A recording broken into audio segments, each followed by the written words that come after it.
Hello, Mixed Nutcases and Dog Days of podcasting listeners. This is Nuke Chess, and this is Dinner and a Movie. And I have not been planning out my dinners in a movie.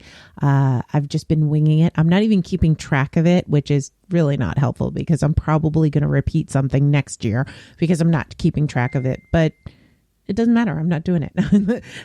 I get to make the rules. I don't have to be super rule adhering, this year. And I just wanted to kind of go off the cuff a lot this year. So I was surprised when I realized that I never did an episode about the Marvels. I am a huge fan of Captain Marvel and all things Marvel and Ms. Marvel. And if you've been listening to my stuff, you know I love it all. And we got a movie with multiple Marvels. And it got some really fun parts in this movie. This is not a spoiler. You've seen it in the trailers.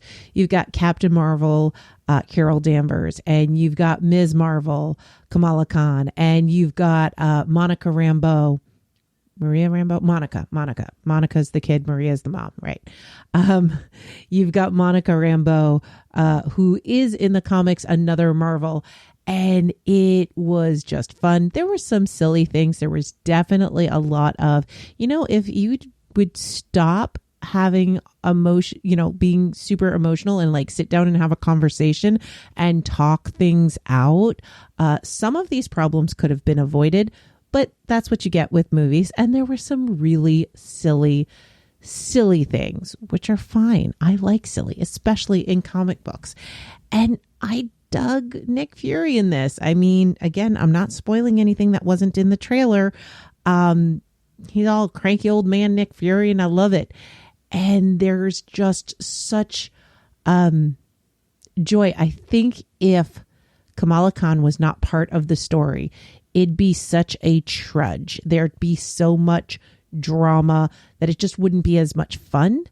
But just having Kamala there reacting and being amazed and just being all into everything and being the teenage girl that she is brought the levity that made this movie a lot of fun for me. I will say that there are some really silly parts. I saw this with my nephews in the theater. I watched it on Disney Plus with Tech. I've watched it multiple times now, and I just really enjoy it. And I remember just hearing one of my nephews giggling during a certain scene, a certain evacuation scene. And it was such a joy to see that multiple generations could enjoy this.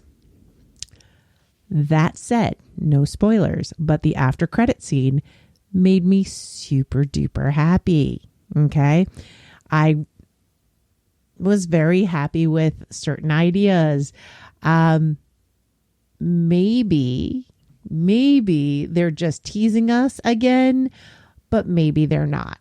The director is Nia DaCosta. I think that's how I say her last name, Nia DaCosta. And I really enjoyed her Candyman movie a couple of years ago. She did the sequel to the Candyman. The only sequel I'm even going to talk about. There's Candyman and Candyman sequel, or is it the Candyman and then Candyman? Whatever. The original Candyman and then 2021's Candyman. Those are the only movies in that series as far as I'm concerned.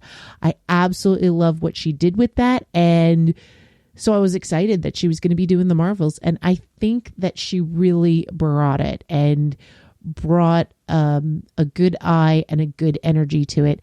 And honestly, I think we all got certain answers that we were speculating about in the first Captain Marvel movie about certain relationships with certain people. And it just made me really happy to kind of get, at least in my opinion, we got confirmation on that one. But yeah, like I liked the Marvels. Did I like it as much as Captain Marvel? No, I don't think it was as good. I kind of wish we had a little more development of Monica Rambeau before we went into the movie. I didn't like that she was secondary character, boom, thrown in to be a main character. And, you know, while Kamala was a great addition, she really was an accessory. She didn't have like a full arc, and I kind of wish that she did. But I really would love to see more of Kamala in her own thing. I want more Ms. Marvel. And I really, I just want more of her. She is so much fun, and that actress just really brings it and has that joy that I absolutely love about Kamala, just being in love with being everything superhero and having that excitement. And it's the excitement that you get when you are reading comics. You're able to see it through her eyes, which I just think is so cool. I don't know if I shared this on the podcast, but okay, so might be some slight Spider-Man spoilers for the last Spider-Man movie. If you don't want to hear that, just skip ahead about like 2-3 minutes. I have often thought, and I know this is like total fan fiction, but nobody knows who Peter Parker is. And he's from Queens, and Kamala Khan is from Jersey City. And what I would love is for them to meet each other. And he's got no friends or anything, but basically the Khans pretty much adopt him and take him in. And Peter Parker gets to rebuild his life with this supportive family in Jersey, and then kind of figure out who he is from there. And, you know, the whole time it's like, oh my God, I'm hanging out with Spider-Man, which is just, I just think would be really cute. I think that would be a neat way, like, to help him find his way, because, you know, he doesn't have May, and he doesn't have his family, and he doesn't have MJ. So having some sort of support, and also somebody that he can talk to about all of this, can be really helpful. And, you know, somebody that has seen like real deal stuff and can talk to him about being in outer space and things like that. So anyway, I really dug the Marvels. And I think it's a good tie-in, because tonight after listening to Craig talk about the Perseids, I was like, oh, right, the Perseids. And we've been having cloud cover, and I looked outside tonight after work, and I was like, oh, it's still kind of cloudy. But then after dinner, which, by the way, Tech made me an amazing dinner. He made a pork cutlet, tonkatsu ramen, eggs in my ramen, rice to add in. I came down, and it was just absolutely a feast for me. It was beautiful. It was delicious. It was exactly what I needed after a 12.5-hour day.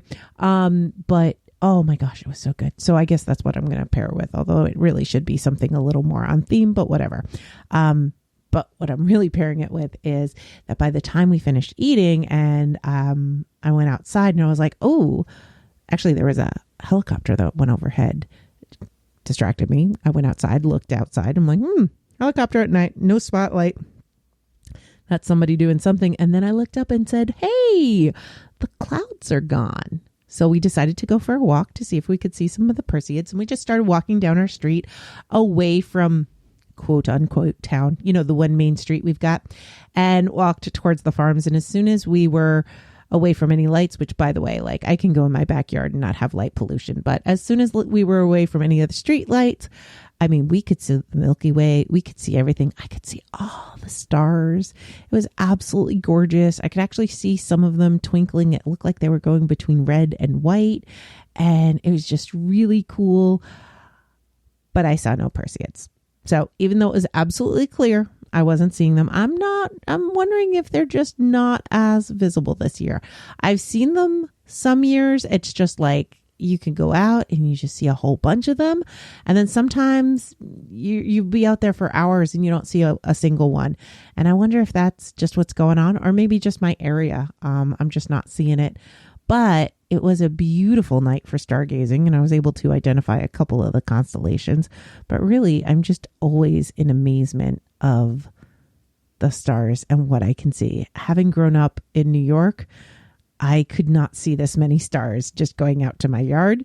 And here I can see everything, just everything. It's always amazing to just look up unfortunately for Tech, looking up is really hurting his neck. And that is pretty sore from the bike crash. But he's doing all right. Bruises are starting to show, but he is doing all right. No infections, no head trauma. Still doing okay, just very stiff. And so, yeah, the Marvels, the Perseids, and pork cutlet and ramen. Talk to you tomorrow. Bye.